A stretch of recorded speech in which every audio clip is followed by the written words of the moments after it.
This is the Vernee, a new smartphone out of the Chinese market that once again seeks to take on the big boys in our part of the world. Given the specs, build quality, and outright performance, it's certainly capable, and for the price of just €223, something similar in dollars, it's extraordinary how it packs in such awesome specs. Big thanks go to the guys at GearBest for sending this phone on to me for review. Its chassis is comprised of one solid piece of engineered aluminium, and it feels like a premium handset, albeit an overly slippery one in the hand, but it's no big deal. The bezel around the display is also incredibly thin, as you can see, which is a rarity on devices aimed at the kind of mid-range market as this is. The specs include a 5.5-inch display with Corning Gorilla Glass, so it's officially in the phablet category in terms of screen size. There's 4 GB of RAM, 32 GB of storage, of which about 25 gigs is free, so that's not too bad.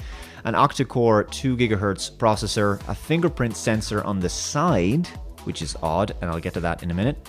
13 megapixel rear camera, dual SIM support, which is always good. That's very common in phones from China. And fast charging, as well as 4G LTE. The display is one of the most colorful and crisp I've seen on a phone at this price range, and it has 401 pixels per inch, which is amazingly detailed when you think about it. The image quality is excellent here.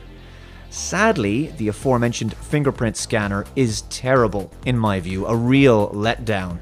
Unlike the Redmi Note series, which has an excellent fingerprint scanner at the back of the device, this one is placed on the side, which is weird and obviously means that it's massively compromised because it's really narrow. I mean, it has to be really narrow. It's very hit and miss because of how narrow it is. It just can't take in enough of your finger to gauge an accurate reading.